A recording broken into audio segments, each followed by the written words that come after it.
Bismillahirrahmanirrahim.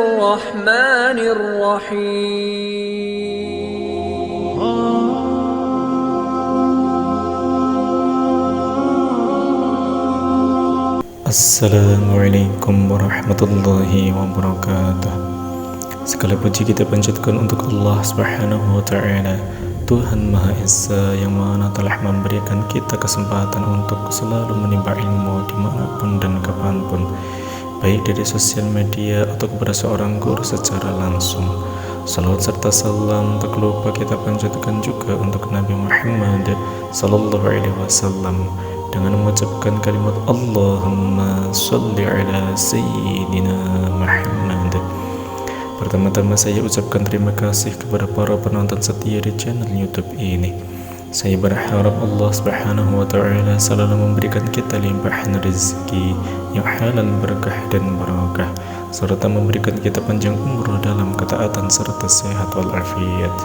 Amin amin ya rabbal alamin. Para pemirsa yang dirahmati Allah Subhanahu wa Ta'ala, kematian merupakan hal yang pasti datang, tak pandang siapa, kapan dan di mana dan bagaimana kondisinya. Ketika ajal menjemput, tak ada satupun yang akan bisa menghindar darinya. Kematian adalah sebuah jembatan yang menghubungkan dua kehidupan, yaitu kehidupan dunia dan akhirat. Dunia adalah tempat kita menanam bekal menuju kehidupan yang kekal dan abadi.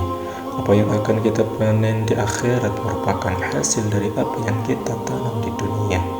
Nabi Muhammad SAW menyebut orang yang mempersiapkan dirinya untuk bekal kehidupan setelah mati sebagai orang cerdas. Sebaliknya, orang yang tenggelam dalam nafsu duniawi disebut Nabi sebagai orang yang lemah.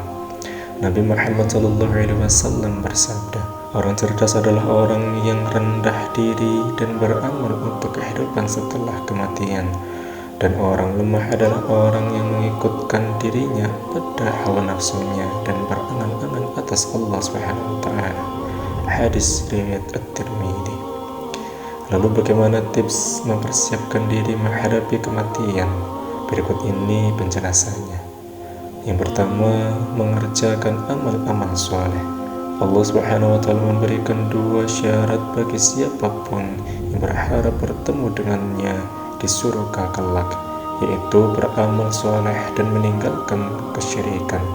Dalam sebuah firman-Nya, Allah Subhanahu wa Ta'ala menegaskan, barang siapa yang mengharapkan bertemu Tuhannya, maka hendaklah melakukan amal soleh dan janganlah menyekutukan ibadah terhadap Tuhannya dengan suatu apapun. Quran Surat Al-Kahfi ayat 110.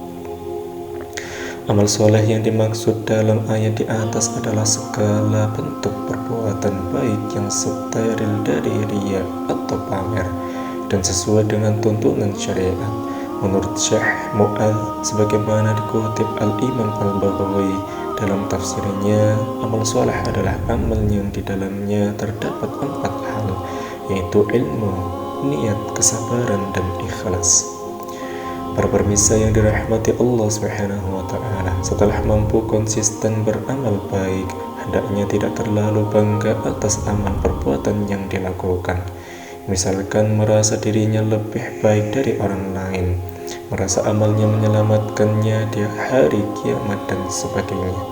Sebab pada hakikatnya seseorang akan mendapat kenikmatan dan keselamatan di akhirat bukan disebabkan amalnya, namun murni karena anugerah dan kasih sayang dari Allah Subhanahu wa Ta'ala. Tidak ada yang dapat menjamin nasib seseorang di hari pembalasan kelak. Nabi Muhammad SAW menegaskan, tidak seorang pun amalnya memasukkannya ke surga.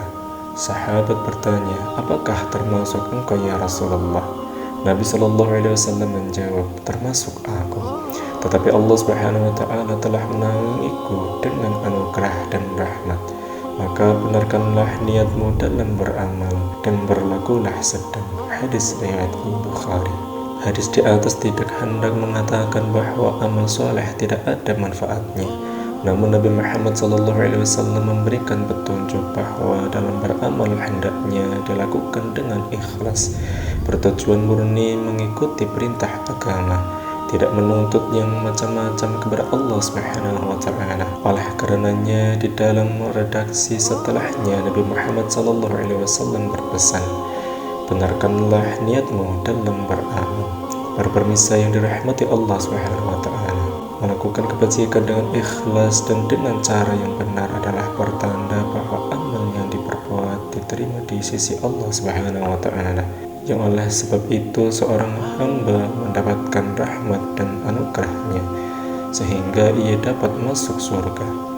Syekh Ibnu Hajar Al-Asqalani berkata, di dalam hadis menegaskan bahwa orang yang beramal tidak seyogyanya berpegang atas amalnya di dalam mencari keselamatan dan memperoleh derajat-derajat, sebab ia bisa beramal atas pertolongan Allah Subhanahu wa Ta'ala, mampu meninggalkan maksiat karena penjagaan Allah Subhanahu wa Ta'ala, maka semuanya atas anugerah dan rahmatnya. Sabda Nabi Muhammad SAW, benarkanlah niatmu dalam beramal. Maknanya adalah bertujuanlah baik dalam amal. Para pemirsa yang dirahmati Allah Subhanahu wa Ta'ala, Syekh Ibnu Hajar Al-Asqalani mengatakan amal memiliki faidah, yaitu sesungguhnya amal adalah tanda akan wujudnya rahmat yang dapat memasukkannya di surga. Maka beramallah kalian dan bertujuanlah dengan amal kalian suatu kebenaran, yaitu mengikuti sunnah Nabi Muhammad SAW berupa ikhlas dan lainnya, agar Allah Subhanahu wa Ta'ala menerima amal kalian sehingga ia menurunkan rahmat atas kalian. Yang kedua, menjauhi perbuatan-perbuatan tercela, sebagaimana mengerjakan amal soleh. Yang tidak kalah penting adalah menjauhi perbuatan-perbuatan tercela. Yang dimaksud perbuatan tercela meliputi keharaman dan kemakruhan. Meninggalkan keharaman adalah wajib, sedangkan meninggalkan kemakruhan adalah sunnah. Demikian pula dianjurkan untuk meminimalisasi perkara mubah yang tidak ada manfaatnya. Para ulama salaf sangat berhati-hati menjaga dirinya dari perbuatan tercela. Bagi mereka yang urgen tidak hanya meninggalkan keharaman dan kemakruhan, namun perkara-perkara mubah yang dapat melalaikan. Sebab perbuatan maksiat akan menciptakan noda hitam di hati sehingga menjadikannya keras, enggan menerima kebenaran dan malas beribadah. Oleh karenanya mereka sangat menjaga betul kualitas makanan yang dikonsumsi, bahkan rela riyadhah atau tirakat, misalnya dengan cara puasa mutih atau hanya makan nasi tanpa lauk pauk, puasa bila roh atau meninggalkan makanan-makanan yang bernyawa dan lain sebagainya. Semua itu dilakukan oleh mereka untuk meningkatkan kejernihan hati. Semakin berhati-hati dalam menjaga diri dari perbuatan yang diharamkan, semakin tinggi pula kedudukan seorang hamba di sisi Allah Subhanahu wa Ta'ala. Oleh karenanya ulama membagi derajat wira'i atau menjaga diri dari keharaman menjadi 4 tingkatan. Yang pertama, wira'inya orang-orang adil, yaitu dengan cara meninggalkan keharaman-keharaman sesuai petunjuk fatwa para pakar fikih. Yang kedua, wira'inya orang-orang soleh, yaitu meninggalkan kemurahan-kemurahan dengan memilih hukum-hukum yang berat. Ketiga, wira'inya orang-orang bertakwa, yaitu meninggalkan perkara-perkara mubah yang berpotensi mengantarkan kepada keharaman. Yang keempat, wira'inya orang-orang yang jujur, yaitu meninggalkan perkara-perkara mubah secara total meski tidak berpotensi mengantarkan kepada keharaman. Seluruh waktunya bernilai ibadah, tidak satupun hamba tanpa diisi dengan ibadah. Kemudian tips yang ketiga untuk menghadapi kematian adalah segera bertaubat. Tidak ada manusia yang bersih dari kesalahan dan dosa. Kesalahan adalah hal yang wajar bagi manusia.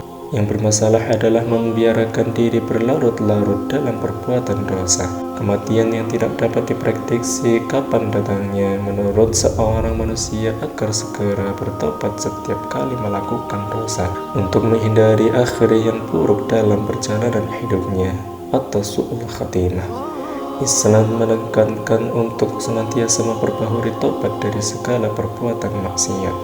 Syekh Muhammad Nawawi Al-Bantani mengatakan, wajib bagi setiap mukallaf segera bertobat dari dosa, yaitu dengan menyesal melepaskan diri dari dosa. bertekad untuk tidak mengulanginya dan beristighfar. Bila dosanya berupa meninggalkan ibadah fardu, maka wajib mengqadanya. Bila berupa hak adami, maka wajib menunaikannya atau meminta kerelaannya. Syekh Syed Muhammad Abdullah Al-Jordani berkata, sangat dianjurkan mempersiapkan diri menghadapi kematian dengan mengerjakan amal-amal saleh dan menjauhi perbuatan-perbuatan yang tercela. Bersegera bertaubat dengan memenuhi syarat-syaratnya, yaitu melepaskan diri dari dosa, menyesal atas dosa yang dilakukan, dan bertekad untuk tidak mengulangi serta mengembalikan kezaliman yang dilakukan kepada orang yang berhak, mengqadha semisal salat dan puasa, serta meminta halal dari perbuatan semacam menggunjing dan menuduh zina. Demikian penjelasan mengenai 3 tips menghadapi kematian. Semoga ilmu yang sedikit ini dapat bermanfaat. Amin amin ya rabbal alamin. Wallahu a'lam bishawab. Wassalamualaikum warahmatullahi wabarakatuh.